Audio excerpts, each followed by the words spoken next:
Welcome to the First Round Fantasy Podcast, your first choice for second round advice, with your hosts, Gabriel Miramontes and Jacob Bartley.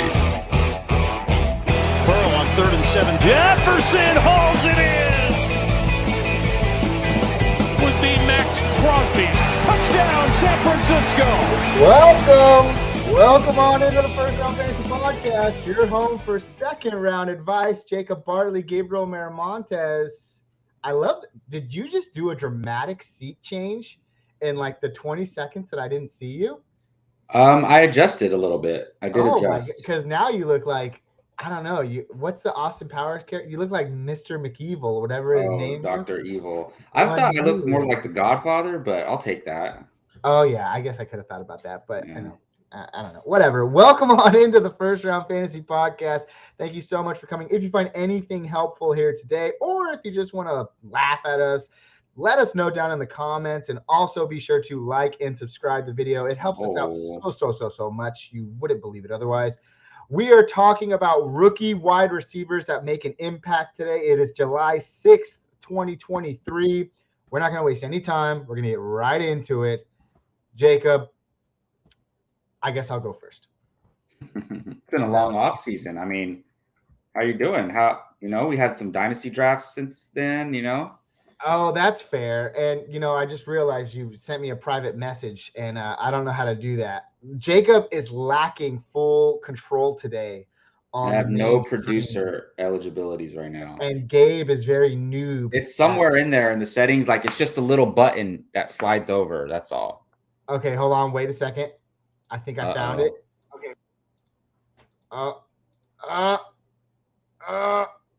I'm nervous. I can't find it. And it's okay. Just do what we got to do to get through the podcast today. But yes, Jacob, I'm sorry. It has been a wonderful off season at that. We took our first long break, and it was good. I went on vacation. Jacob freaking doing amazing things. I don't know what he's doing right now. He really looks like he's zooming in on the camera here, but it's cool. Jacob just left. Oh my gosh, what a start to the day, folks. What a start to the day. You're catching it here first. This is why we learn things on the fly. But again, if you happen to stop by, like the show, subscribe to the show, we appreciate it all. And we'll give you a big thank you. Thank you. Air high fives from us. We may not get together in person, but we are together over this great thing called the internet. So as I said, today we're going to talk about our wide receivers, and then we're going to transition into wide receivers who need to prove it for fantasy football purposes. Okay, so that's what we're going to focus on today. Jacob, you missed the time where we talk about our offseason and all that, so we're going to get straight into it. Cool. And if we have any time at the end, we're going to cover some of the other stories that have kind of hit the airwaves over the last couple of days. But like I told a person I was talking with the other day, it's July, folks. You don't trust news in July. It's just nonsense. Okay, Jacob, do you agree? For the most part, I mean, even if something is true, it's going to change by the time things become relevant. So exactly. It's like, I think I know what you're talking about, like Romeo Dobbs hype, right? But it's like, we've heard these before, and then all of a sudden season starts, like Romeo Dobbs is like a wide receiver 4 and Christian Watson's a wide receiver 1. It's like, just, take everything with a huge grain of salt this time of year. That's all. A huge grain of salt, and leave it off your plate, because it's just not time to eat yet this season. Like that. I made it up on the fly. I really thought it sounded stupid, but I'm glad you're here to support me. That was great. Let's get started. Let's jump in. Again, rookie wide receivers that we expect to make an immediate impact in 2023. I'm going first, and that is Quentin Johnston, wide receiver for the Los Angeles Chargers. Jacob, I don't know if I can say this on air, because I think you're a closeted San Diego Chargers fan. Not anymore. Okay, there we go. Well, you just said it on air. Anyways, Quentin Johnston, wide receiver for the Los Angeles Chargers. Listen, before I get into why I think he's going to have such a huge impact in his rookie year, I will share a little bit of a personal narrative here. And that is Jacob and I, had a rookie draft just this past weekend in which I had the 106. And the way that it shook out is that JSN, Jackson Smith and Jigba of the Seattle Seahawks, and Quentin Johnston were right there for my taking. Now, obviously, I'm talking about Quentin Johnston today because I think he's going to make an immediate impact in 2023. I ended up going with Jackson Smith and Jigba. I can't tell you my reasonings just yet, but I think it's going to play itself out here over the course of why I'm explaining why I think Quentin Johnston is going to make an impact. And first and foremost, I think we need to acknowledge the elephant in the room, which is Kellen Moore, the new offensive coordinator in Los Angeles. Haters out there are going to say, well, listen, the Dallas Cowboys did not throw the ball a ton, but Kellen Moore didn't exactly have a complete hold over that offense. He finds himself in Los Angeles now where I think that's going to be all he has to control. It's going to be complete control for Kellen Moore in that offense. It's going to be a more free-range offense, an offense that takes shots downfield. I think Herbert, who we both acknowledge did not live up to his hype last year, he had a down year in all aspects of the game. But he's also one of the few players in all of football and all of fantasy football that when he has a down year, we're not like batting an eye about it. He's still a top 5 dynasty quarterback. He's still a top 4 dynasty QB. You know, he's just a great quarterback for fantasy in the NFL in general. So I'm not too worried about that. And also, I think he throws a much better deep ball than Dak Prescott did, which is why I have Justin Herbert, of course, ranked over Dak Prescott. Now, listen. Specifically referring to Quentin Johnston. I don't think he's going to come out of the gates right away. So technically it's like clickbait, right? Because I'm looking for a rookie who makes immediate impact. However, if we're talking about a boomer bust flex play, he is somebody that should definitely be in your roster week 1 right out the gate, because I think that's exactly what he's going to be able to provide for you out of the gate. Boomer bust flex play. The guy is a deep threat machine. He's going to get targets downfield. And if you've seen his highlights, and this is what I said about someone else, and A.T. Perry, another guy that I really like, who was drafted 6 rounds later. But I just don't get it. So many people talk about, oh, well, these guys played in unique offenses in college, and who knows if it's going to replicate at the next level. It's like if a guy is talented and he can make plays, he's going to make plays if he's given the opportunity in the NFL. Quentin Johnston is going to see the opportunity in the NFL. I expect him to get 5 to 6 targets right out of the gate, and boomer bust, right? If one of those is a 45-yard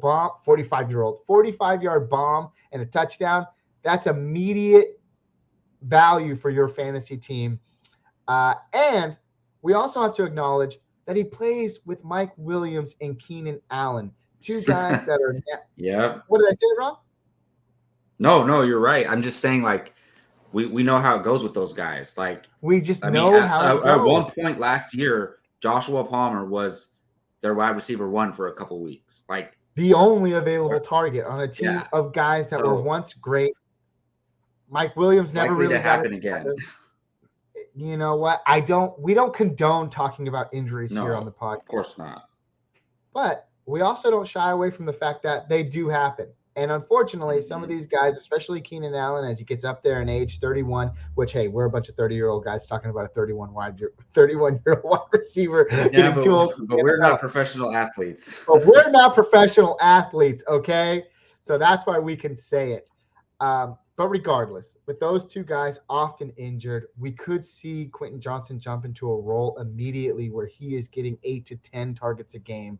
That's up 4 targets from what I was just talking about. So I really do think the sky is the limit for this guy. He's going to play in one of the pass happiest offenses in the league. And a guy that I really follow a lot, Tommy Garrett of Pro Football Focus, he said this: Los Angeles has consistently thrown an average of 39 passes per game, where the Dallas Cowboys only averaged about 31 passes per game last season.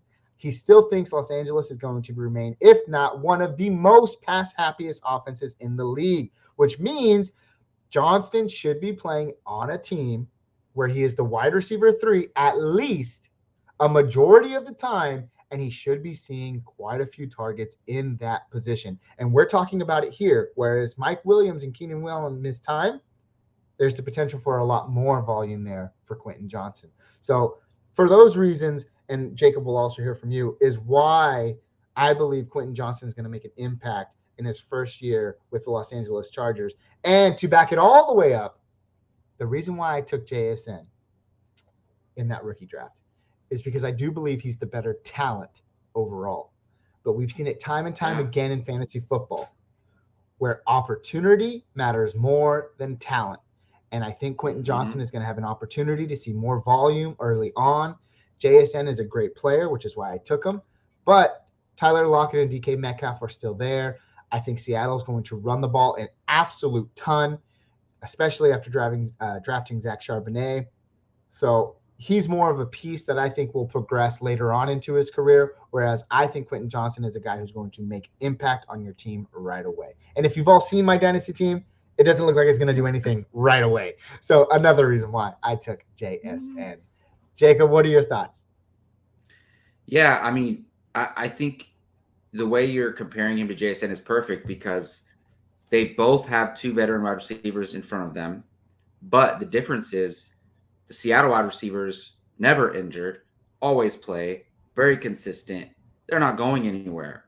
They're going to be in JSN's way at least this season, at least Tyler Lockett, right? It's like DK Metcalf's not going anywhere. But the thing is, JSN and DK aren't going to, they're not going to run the same routes. So, like, once Lockett starts to age out and move on, whatever, JSN is going to step up and have a huge role. Hopefully they can figure out the quarterback position past Geno.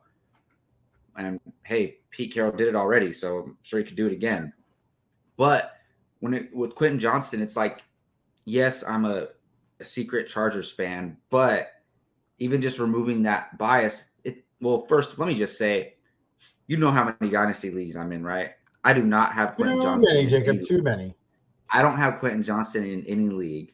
And it's really, like, I'm trying to act like it's not that big of a deal, on the surface, but it's really eating me alive inside. So, hey, we have a dynasty rookie draft coming up on Apex, right? And I have the 107. Sure, so fingers crossed that I could get him in that league. But I love what you're saying because look, I don't want Mike Williams and Keenan Allen to get injured. I'm probably going to draft them in a league or two at some redraft leagues, and I want them to succeed. And, Keenan Allen, the master of consistency when he's healthy.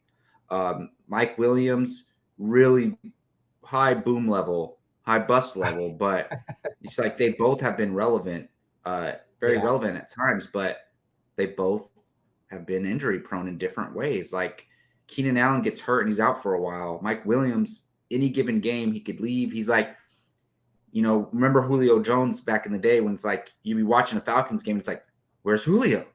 Like, what? He's gone. It's like Mike Williams can leave any game at any time because he dives for the ball like he's like jumping off a cliff or something. Like, so it's just there's a lot. The pathway to playing time is there for Quentin Johnston, more so than a lot of these rookie wide receivers, I would say. And the thing is, when you add in elements of playing with Justin Herbert, Kellen Moore there, it's great. And, speaking of the Chargers things, like, I got to be careful because I was wearing my Chargers hat around town. Like, I had at least 3 people be like, we're going to kill it this year. Or like a Cowboys fan be like, oh, you took Kellen Moore from us. And I'm like, hold on. And I can't say I'm not a Chargers fan because then they're going to be like, why are you wearing the Chargers hat then?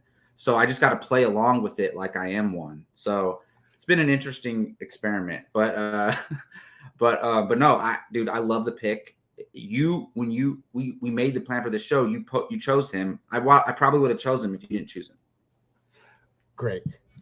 That was my next question.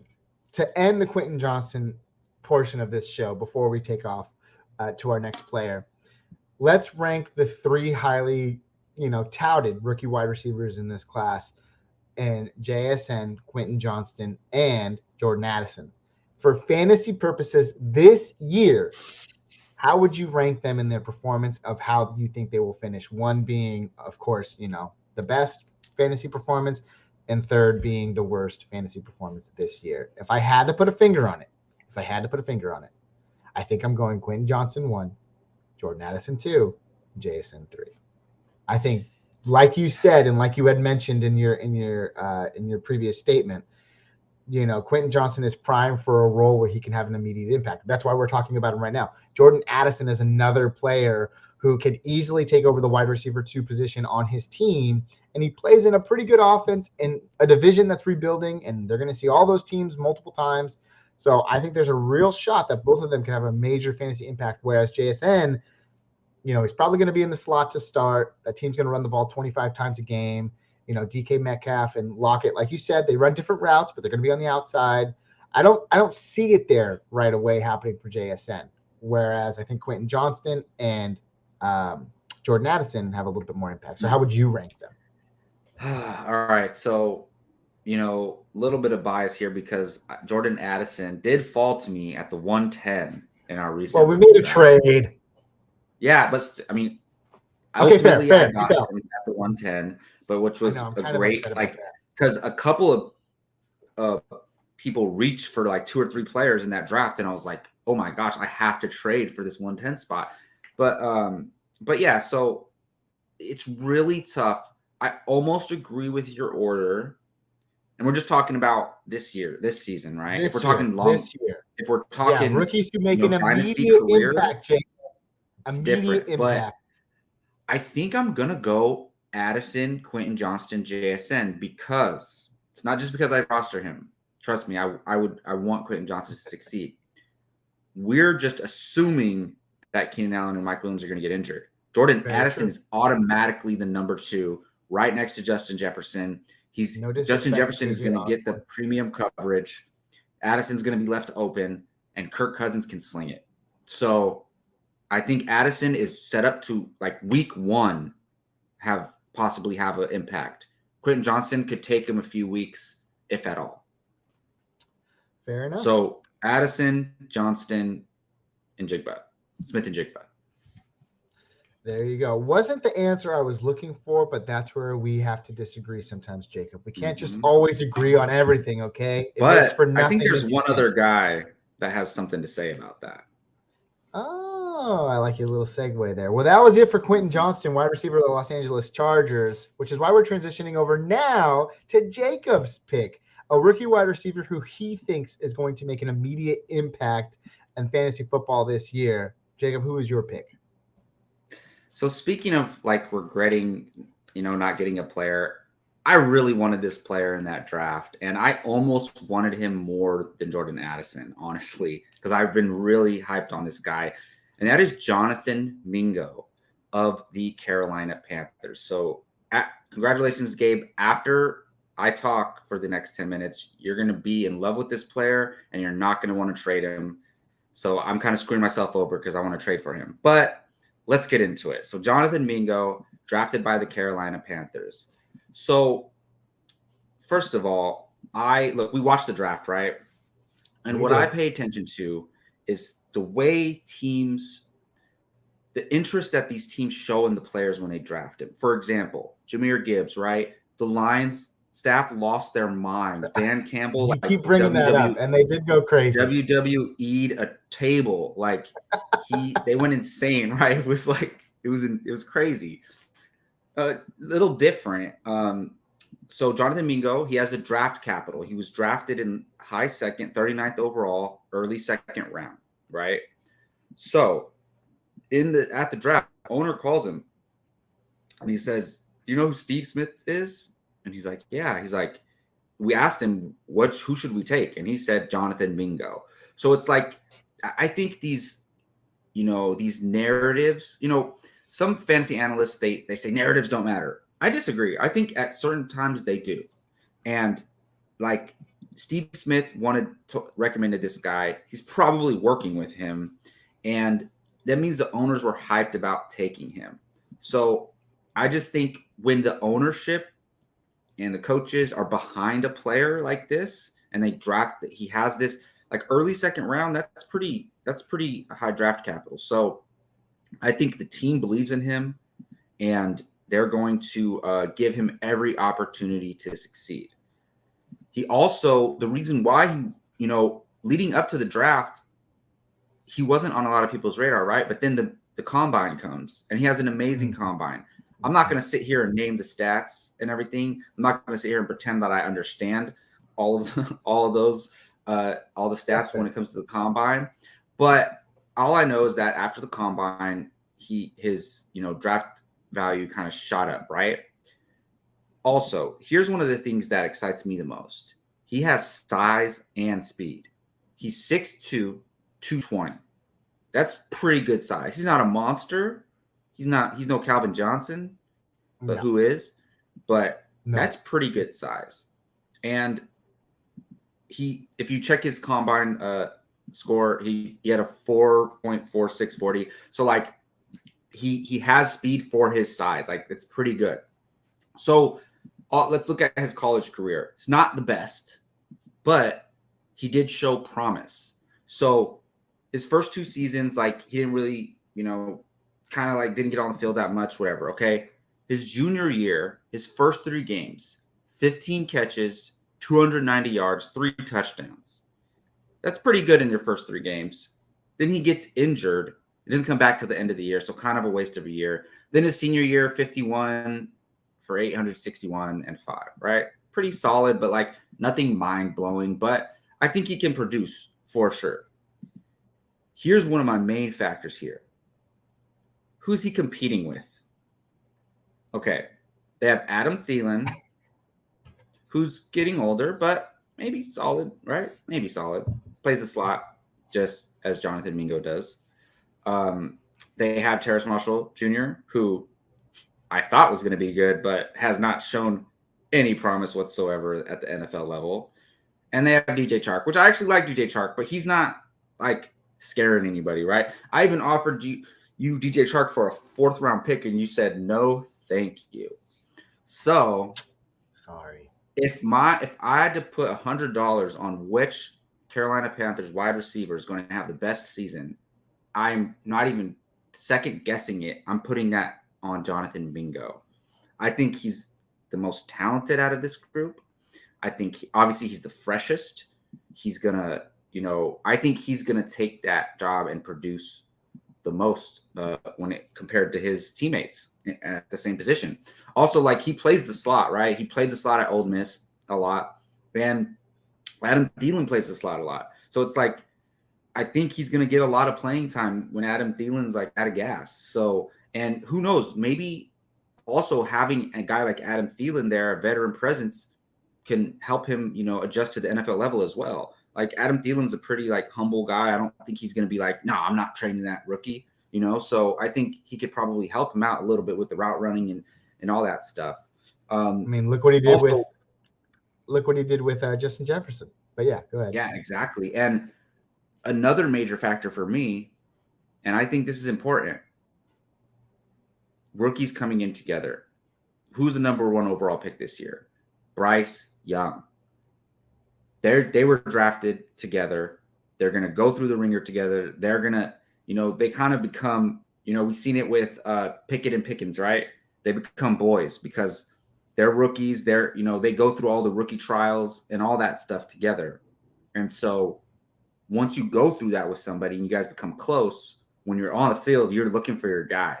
So I just think all of these factors go into, I honestly think Jonathan Mingo has the potential to be the number 1 rookie wide receiver this season. I honestly believe that. So rookie, I love this guy. So when we were doing that draft, I was going to take him at 201, but that's not how the draft shook out, right? Like just not how the draft shook out. I traded up twice to get Addison and Kincaid. So that's my take on Jonathan Mingo. No, man, and I love all your input about Jonathan Mingo. Obviously, he was the one that fell to me. What I'm curious about is, did he fall to me with one of the picks that I traded back for? That's what I'd like to know, because I think, but that's a topic for after the podcast. You got Mingo like in the late second. Fair enough. Which is great. Fair enough. One of the things that I have to say is, obviously, I think he's talented. I think he can make an immediate impact, like you're saying here. One of the biggest question marks, however, is kind of the last thought you brought up, which is Bryce Young. Obviously, the number 1 overall pick. Historically, though, the number 1 overall pick is almost a 50-50 shot in terms of are they going to succeed at the next level. The only thing that I think Jonathan Mingo has going for him is all those things you just mentioned. But specifically, if by chance the Carolina Panthers, and most notably Bryce Young, go through learning curves, it's anticipated, it's expected that they're going to struggle this season at times, especially with new coach Frank Reich, that they might be down a lot. And what do teams do when they're down a lot? They throw the ball a ton. So I think Jonathan Mingo is going to see ample opportunity to succeed at the next level. I just hope Bryce Young is the answer for him. Really, honestly, my thought process is I hope he is. I don't wish anything else. I want a league where you can draft 30 quarterbacks and they're all going to be fine for fantasy. That's just not the way it pans out. But I'm rooting for Bryce Young. I think he has the tool set to do it. I don't care about his height. Bryce Young doesn't have to be a good fantasy quarterback for Jonathan Mingo to succeed. Not at all. Seen that time and time again as well. Jacob, you hit the nail on the coffin there. I think we should close the book on Jonathan Mingo. He's a wide receiver that Jacob thinks can make an immediate impact in 2023, and I'm right there with you, bud. Bam! Gotta go, huh? Now can I trade for him? We can talk about it. Maybe Jordan Addison is involved. JSN, yes, David Tulane, thanks for showing up. JSN, he's someone that we're not talking about today. Listen, Jacob and I both tried to choose players that we thought.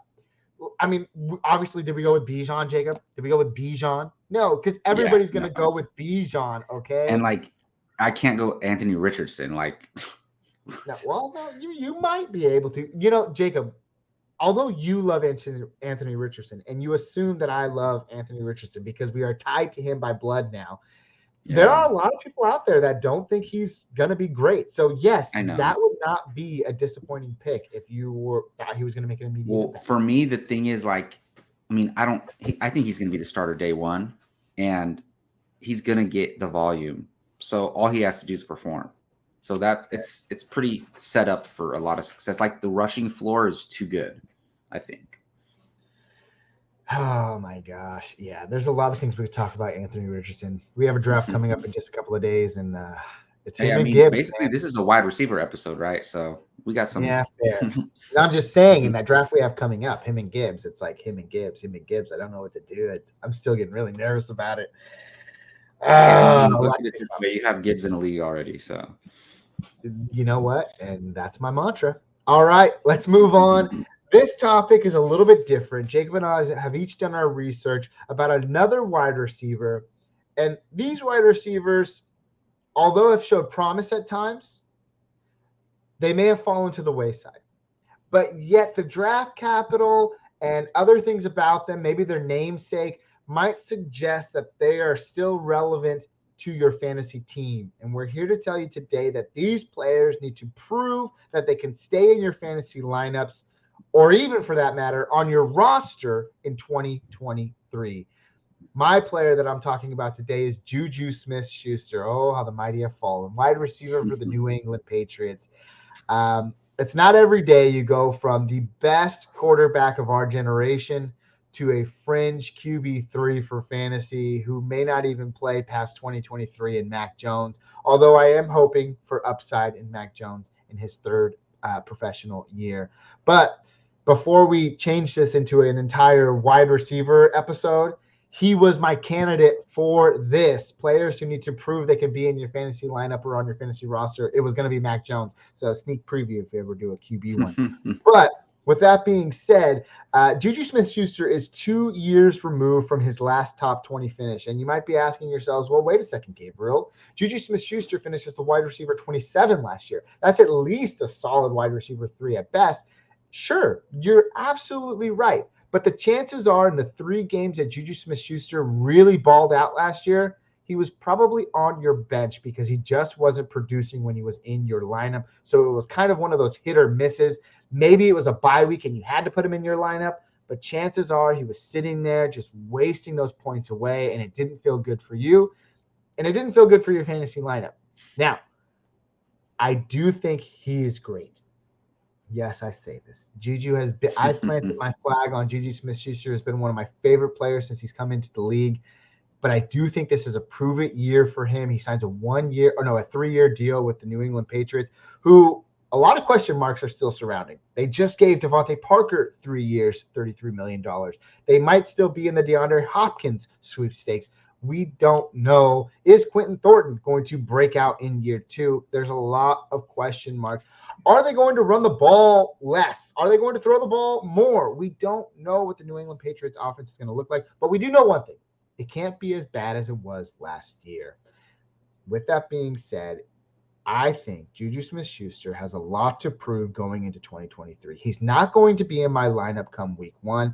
I like guys like Zay Jones, Brandon Cooks, Elijah Moore, Quentin Johnson, who we were just talking about. This last one I'm not going to say, but think about those names that I just said. None of them are wide receiver ones for their team. Juju Smith-Schuster, for all intents and purposes, as of right now, is a wide receiver 1 for his team, and I'm considering starting them over Juju Smith-Schuster week 1 and for the first few weeks of the season until we see Juju Smith-Schuster do what he can do with the football and provide for your fantasy team. The last guy I was going to say was Michael Thomas. He hasn't played in 2 years, but even then, I think Michael Thomas with Derek Carr is someone who I would trust more at this point, and that really, really hurts me to say, but those are just some of my thoughts. And Juju Smith-Schuster, a player that needs to prove they can be in your fantasy lineup in 2023. Jacob, what are your thoughts about that? Yeah, I mean, if you would have done this topic every year for the past 4 years, he would have. Hey, you stop it right now. Hey, but I like Juju. I like Juju as a person. You know, I like when he does interviews, like he just seems like a cool guy. Like he even when they were asking him like, oh, you're going to come back to the Chiefs? He's like, let's run it back. But like, obviously it didn't work out. He's got to get paid. Right. So the thing for me is everybody keeps, you know, I listen to a lot of fantasy podcasts and a lot of times they all say the same thing, like ironically, right? Like, it's like they're mimicking each other. And they all say, oh, if Juju Smith-Schuster can't produce with Patrick Mahomes, he can't produce with Mac Jones. I'm like, it's not as simple as that. Definitely not as simple as that. Just because you're playing with the best quarterback doesn't mean automatically correlate to, like, you know, better production compared to playing with a guy like Mac Jones. I look at it this way. And on the Chiefs, like, you got Kelsey, right? You got the running backs, you got McKinnon. Like, not that they have a bunch of dynamic receivers, but they have a lot of wide receivers, right? And Mahomes throws the ball. Mahomes spreads the ball around. He spreads the ball around, and he's always done that. How many of these MVSs, you know, random dudes, like there was I forget all their names at this point, but every year there's like 2 or 3 random wide receivers that like become flex options on the Chiefs because Patrick Mahomes is so good and he spreads the ball around, right? So basically, Juju Smith-Schuster was a little fish in a big pond on the Chiefs. He goes to the Patriots. Now I think he can be the big fish in the little pond, meaning maybe, I mean, look, you know, Josh McDaniels isn't there anymore, but maybe Juju Smith-Schuster can bring back some of that Julian Edelman magic and be this slot wide receiver guy that hyper targeted 10 targets a game. What if he comes in, hypes up Mac Jones, like, you know, gives him a lot of confidence? You know how Juju is. He's a hype man. And maybe they all of a sudden Juju becomes the focus of their pass game. And whereas Patrick Mahomes is spreading the ball around, maybe Mac Jones is just feeding Juju, like, you know, 7-yard gains, like eight catches, 77 yards, and a touchdown. And it's like, damn, okay. All of a sudden, Juju's a solid wide receiver too. Like, so from that logic, I think, I mean, that was a very positive take on the situation. No, right? Jacob, that's what we need. We need positive takes. He still needs to prove it. He still needs to prove it, Jacob. You're absolutely right. He still needs to prove it. That's why he's my player who needs to prove it in 2023 that he can be in your fantasy lineups this upcoming season. Jacob, good thoughts. Good thoughts. Yeah. You know me. I'm all about positivity for Juju. I still like it. One of the best stories about Juju that I really enjoyed was when he was first in the league, and Mike Tomlin said that they had a party at his house or something like that. And Juju wasn't – people forget, but he wasn't even of drinking age when he came into the NFL. That's right. So he could not drink yet. So he, came to this, team party, and everybody's just like – and Mike Tomlin's like, yeah, he ended up just playing with a lot of the kids of other players and stuff like that. And I was just like, that's the dude's funny. It's just interesting. It's not every day someone of his talent comes along, and I feel like he's gotten a bad rap, after playing with Antonio Brown and succeeding like he did. Then he was forced into that wide receiver 1 role after the departure of Antonio Brown. I think things can break his way. He's not going to be the true wide receiver 1 that we all thought he would be, but I'm still holding out hope for the guy. He just needs to prove it. Okay. All right, Jacob. I agree. Let's talk about your wide receiver who needs to prove that they can stay in your fantasy lineup, maybe even at this point, your fantasy roster with this player. Jacob, who's your guy? Yeah, I don't know if I've had an up and down relationship with a player more than this guy. And we've seen it over the years. I'm supporting him every year, and that is a Gabe Davis of the Buffalo Bills. Now, I want to preface this by saying this is after this year, I'm out. Everybody else is already out. I'm giving him one more chance. He has one more chance. And look, we're just kind of this is we're not being serious, right? He's an amazing athlete. He's an amazing player, very talented. I could never do the things that he does. But just saying, I've never seen a player have so much hype and disappoint so much. Everyone expected him to blow the roof off the league, be this amazing boom player for Josh Allen, and nothing. So Gabe Davis, and look, I don't think that Dalton Kincaid is necessarily going to take all of Davis's targets. They're not even going to they're not going to run the same routes. Gabe Davis is a down the field, speed down the field player, right? Dalton Kincaid is a tight end, but they're saying he's a big slot receiver, right? So they're not going to be directly competing. But if you think about this, they still have Dawson Knox. So are they going to run Dawson Knox as the traditional tight end and then have Dalton Kincaid run wide receiver routes? I think that's probably what's going to happen.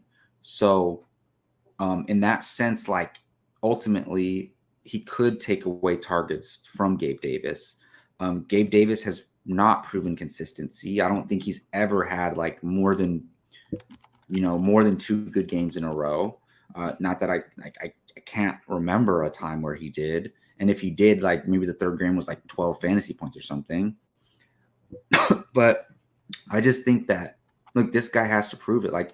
We thought he was going to be a 5-7 year dynasty, at least a wide receiver 2, right? Or a flex play. We thought that was definitely in the cards for this guy. And now it's nobody is behind him. Everybody's done with him.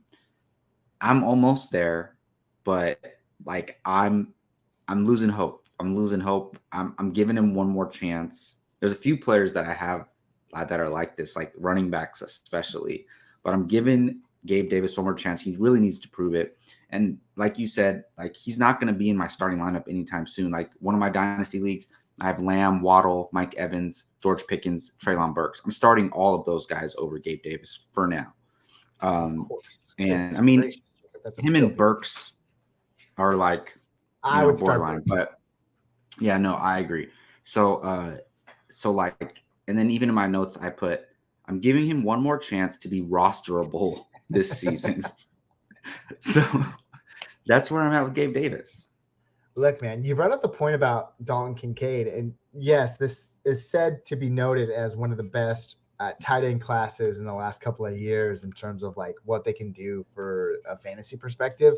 But it's very much proven that history shows us that first year rookie tight ends don't really do anything for fantasy at all. So I'm not even worried about Dalton Kincaid in this scenario. I'm worried about that 3 years before even Dalton Kincaid showed up, he really wasn't doing anything for your fantasy lineup either. So now you insert him. Sure, he could be, gadget guy, blocker, whatever in his first year. I just think that even with what's been there, like Gabe Davis was hyped up as the wide receiver 2 on a team with a top 3 quarterback in the league, and he's just never really been able to put it together. So let's look at it here from a redraft perspective, Jacob.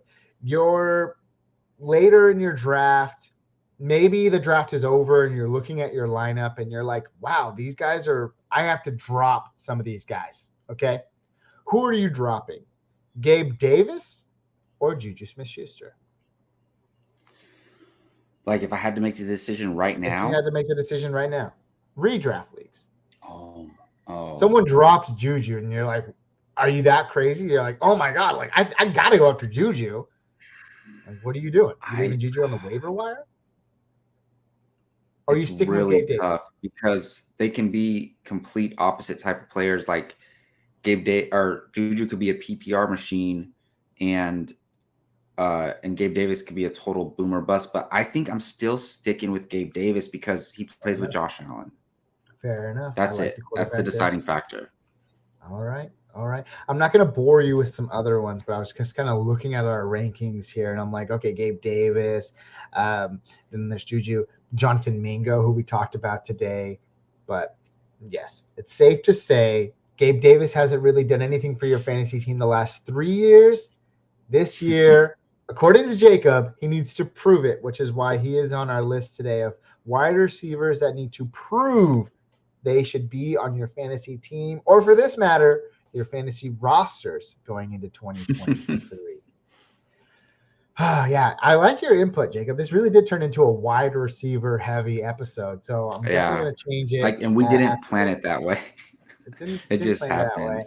It just happened. Yeah. But we do have a little bit of time here, Jacob. If you have time, we're going to talk about a few other things. Sure. Random notes, random thoughts that have gone through the NFL landscape here in July. And we're just going to give our quick one-hitters about it. Shouldn't take too long. Let's see. First one that I have here is Tyreek Hill. The only reason why I brought this one up is because I recently tried to make a trade for Tyreek Hill in one of my leagues. And I found myself offering a lot of young talent. And Jacob knows me. Sometimes when I say young talent, it could be guys you've never even heard of before. So I get that. But I'll be open about it. It was George Pickens. It was JSN. And I thought that was young talent for a guy that is about to be 30 years old. Wait, those two for Tyreek? But I was asking for a first-round pick also in return. Oh, and I was hold on, Jacob.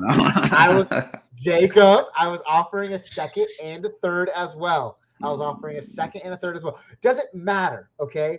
The point is I found myself, I'm like, I don't know if I could do this trade. Yes, Tyreek Hill is one of the best wide receivers in the NFL, but he's already come out and said that 2023 might be his last year. After his contract, he'll retire.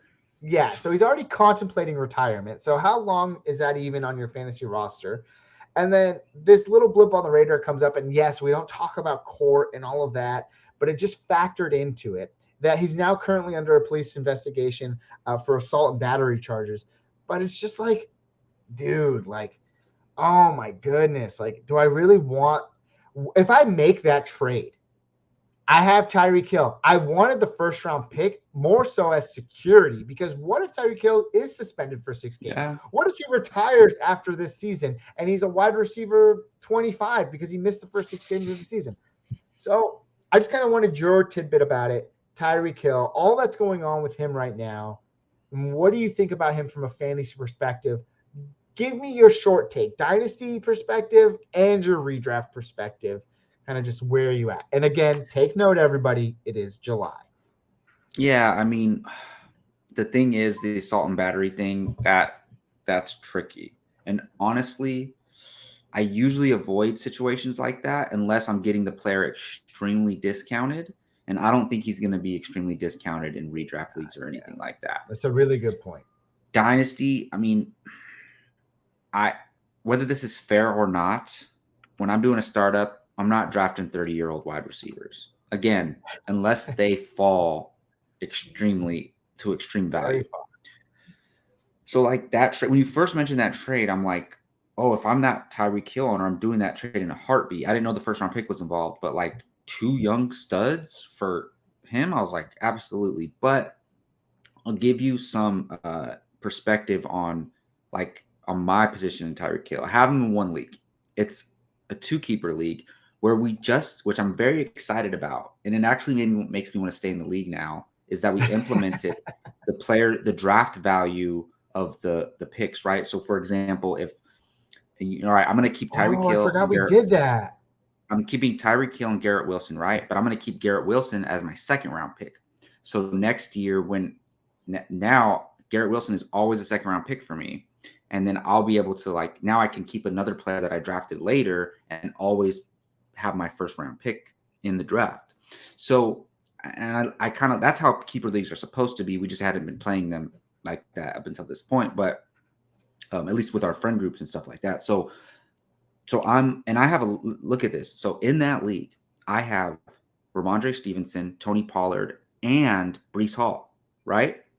But it's a full PPR league. I'm keeping Tyreek Hill and Garrett Wilson. So that, does that give some perspective? I'm keeping Tyreek over those 3 running backs. One of those running backs was Ramondre Stevenson, right? Ramondre Stevenson, Breece Hall, Tony Pollard. Because that was going to be my next question. Is in a redraft league, and I get it, this is a little bit different because you're talking about a 2-player keeper league, but in a redraft league, just redraft startup, you're taking Tyreek Hill or Ramondre Stevenson. They're both kind of in that same proximity right now. Well, obviously, I'll say it depends who I drafted before that, right? Whether I took a running back or wide receiver before that. But just in a vacuum, I mean, Tyreek is a monster, man. He's a monster. He produces there's a lot of years where I never rostered Tyreek Hill until I got him in this keeper league. And then I'm like, oh my God, he's just so good. And it's he never gets injured, and running backs are too injury prone. So I would go Tyreek. Okay. What about Tyreek Hill or Cooper Kupp? That's interesting. That's very, very interesting. Kupp coming off the injury. I need to know about Matthew Stafford. If Matthew Stafford is fully healthy, I'm taking Kupp. Okay. You heard it here first. Let's move on. Again, we just wanted to give our hot takes about these guys. That was Tyreek Hill. Javonte Williams, running back for the Denver Broncos. Sean Payton recently came out and said he's looking to establish the running game in Denver. Javonte Williams, catastrophic knee injury last year, missed all of the last season or most of it. He's probably not going to start this year. So as we kind of start to transition into this redraft era of what it is, because, so much of the offseason is dynasty football. But from a redraft perspective, how far are you willing to let him fall, Jacob? And just to kind of help you out, I'll look up his draft ranking right now. He's probably, you can find him in the 7th round, and this is according to NFC, competitive draft website. So probably the middle of the 7th round, but he's already falling right there with guys like James Conner, who's in front of him, Rachaad White. So these are running backs that are, well, actually that's not true. Rachaad White's going almost a full round ahead of him.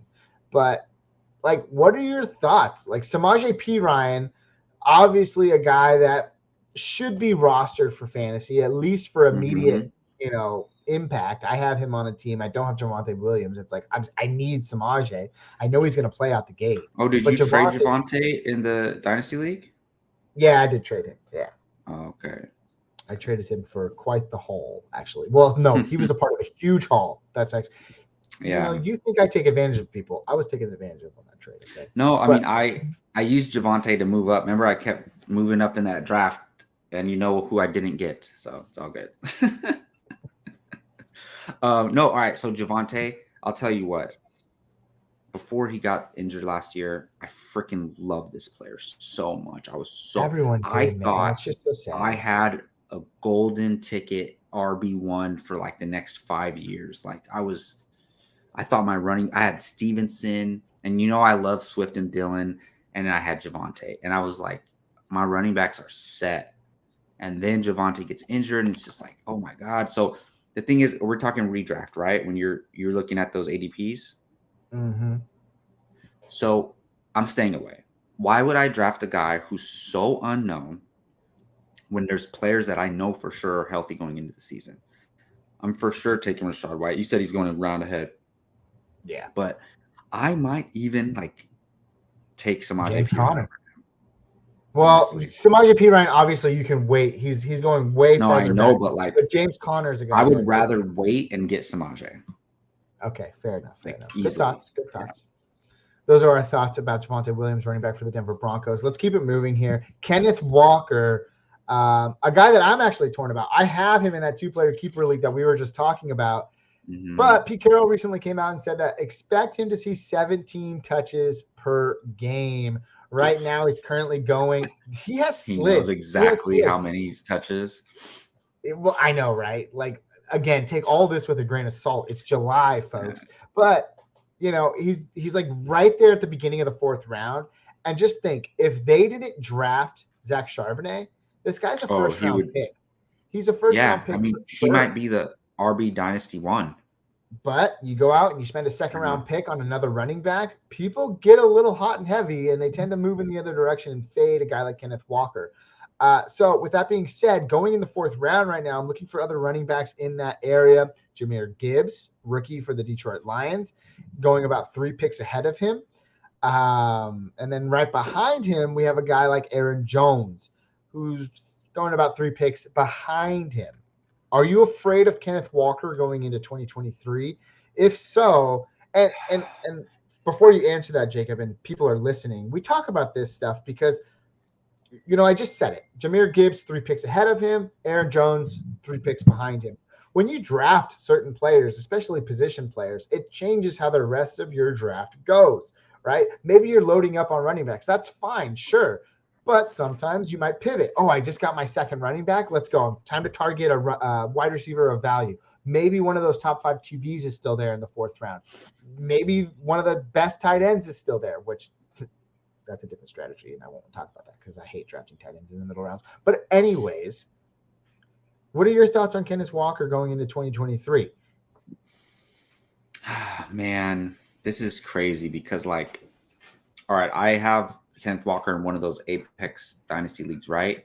Before the draft, I was getting monster offers for Kenneth Walker, like offers that I might have been called crazy for denying. Honestly. Don't live in the past, Jacob. No, I'm giving some perspective of how much his value has changed. Fair, so totally fair. Just like straight up anything I wanted, I could have got for Kenneth Walker, basically, like sort of Mahomes or, you know, something like sort of a premier quarterback in Superflex, right? So now then they draft Charbonnet. No, I can't even get anything for Kenneth Walker anymore. It's crazy. But here's the thing. I believe in his talent.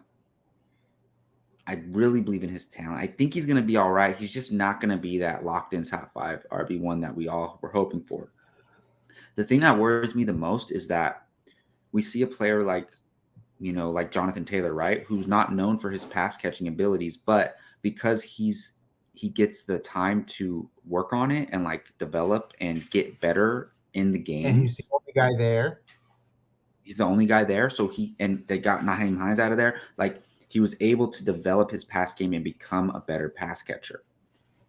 Zach Charbonnet is a really good pass catching running back. Why would they put Kenneth Walker in on 3rd downs on passing situations when they already have Zach Charbonnet, who Pete Carroll absolutely loves as well and is hyping up through the roof?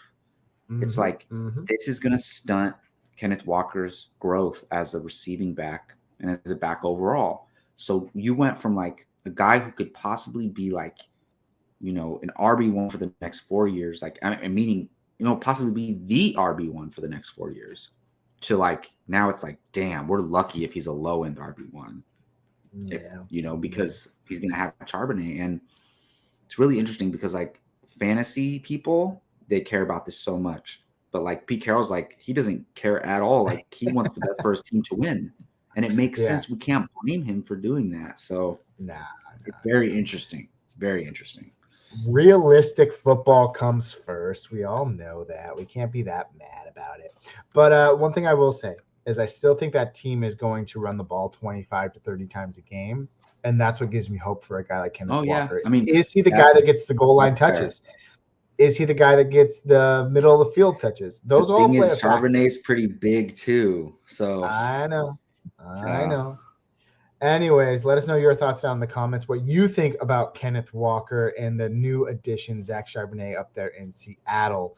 Let's move on. Dalvin Cook, Jets, say there's plenty of room in their running back room. Why would they say that? All right. It wasn't actually anybody in the front office. It was tight end Tyler Conklin. Oh, who cares then? But still, like, the thing is, like, okay, who were they? There was another running back that was rumored to go. I think it was Zeke, and then Breece Hall and Michael Carter were like, "Nah, we're good. Like, we got this," basically, right? And now all of a sudden they have room in their RB room. Like, look, again, Jets need to do what's best for them, right? And I could see Aaron Rodgers like pushing to bring in Dalvin Cook, because why not? Sure. If I'm Aaron Rodgers, give me all the best possible players. If someone gets injured, we got Breece Hall. If Dalvin Cook gets injured, we got Breece Hall. If Breece Hall gets injured, hey, Michael Carter's not so bad, right? So it's like, it's so, because I was looking at Breece Hall and Michael Carter as the Aaron Jones and Jamal Williams, right?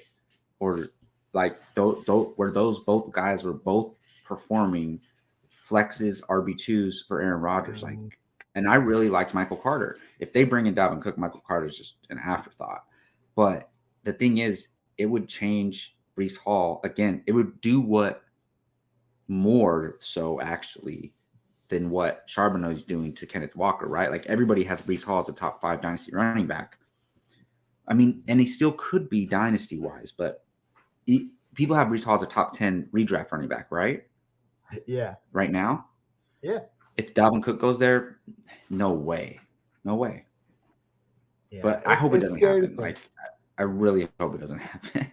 It's a puff piece from a tight end. It's a comment. It's July. Let us know your thoughts down in the comments. What do you think about Dalvin Cook heading to New York? We'd love to hear them. So leave those thoughts down below. And as always, thanks for listening. And good luck out there. Let's move on. Josh Jacobs is the last guy we're going to talk about today, and I have him and CeeDee Lamb together. Josh Jacobs could potentially sit out week 1. We all know he got hit with the franchise tag.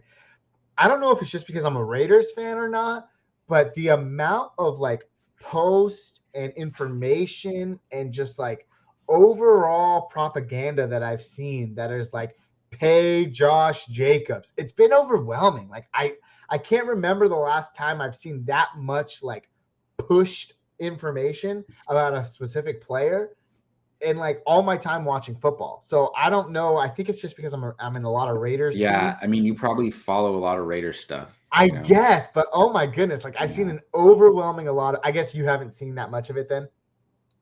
No, not really. No. Oh, okay. Well then, yes, maybe it is because I'm in a lot of Raiders feeds. But I brought in CeeDee Lamb, the comments about CeeDee Lamb as well, because he's seeking about $30 million a year, and just how crazy is that? Pay that like, dude. Think about, yeah, of course you want, but think about the generation of like football players coming up. Who wants to be a running back in the NFL? There are 5 running backs right now, all of which who were pro ballers in the last 3 years, all of which who are under the age of 27, who are currently free agents looking for a home in the NFL. They need to go right on now. strike. They need to go on strike. I honestly Pay your believe running backs. I honestly believe they need to go on strike. All right, I've been thinking about this a lot, actually. They need to go on strike. The NFLPA, right? Players Association. They need to do something about this, because here's the thing. The peak of a wide receiver's career is that second contract, right? Think about this. Look, I should be a lawyer working for the NFLPA. The peak of a wide receiver's career is that second contract. The peak of a quarterback's career is arguably that second contract and the third contract. The peak of a running back's career is their rookie season, is their first contract. what they need to, this makes no sense. So they get paid the lowest they're ever going to get paid when they're at their most talented and their most healthy. They need to adjust it to where running backs get paid more than even, at least more than wide receivers and tight ends during their rookie contract. That whenever the NFLPA comes up, like, how am I thinking of this and no one else is thinking of this? Like, maybe they are, I don't know. But so basically it's like, just for example, let's just say wide receivers, like, let's just say a first round wide receiver gets paid $5 million a year. I don't know. This is just for example. And a first round running back gets paid $5 million a year for 4 years, whatever, right? Instead, pay the running back $10 million a year for the first 4 years, and the wide receiver still gets paid $5 million because they're eventually going to surpass the running back, like, in pay, right? So at least pay the running backs when they are at their most talented, their most healthy. I guess I need to go to law school and work on that. Well, Jacob, if your fantasy career doesn't pan out, work out the numbers a little bit, but you'd certainly be a good sports agent specializing in the running back facade or field. I guess that's my goal, my dream now. That's your goal in life, is to be a running back sports agent. Let us know your thoughts about Josh Jacobs. Should they pay the man in Las Vegas? We always love to hear your thoughts down there. Make sure to leave them. And as always, thanks for listening. Good luck out there. Jacob, that's it. That's all I got today, man. Good show. Good first one back. If you stop by today at any point just to say hi, say what's up, please be sure to like and subscribe. It does us so much. You don't believe it. We're on the road to 1,000. That's right. I'm starting today, Jacob. The road to 1,000 is upon us. Is that our theme this year? I don't know. That's a pretty long theme. It is. But we're just going to say it anyways.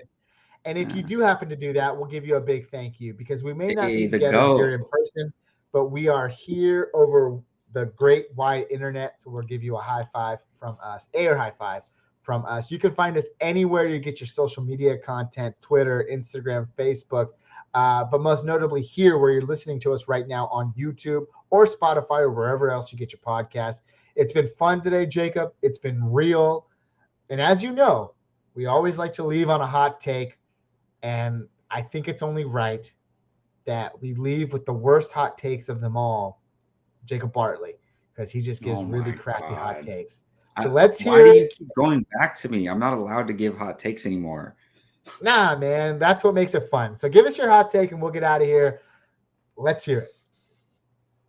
Okay. My hot take is that Brandon Ayuk is going to be a top 8 wide receiver this year. Let's go. No way. Peace.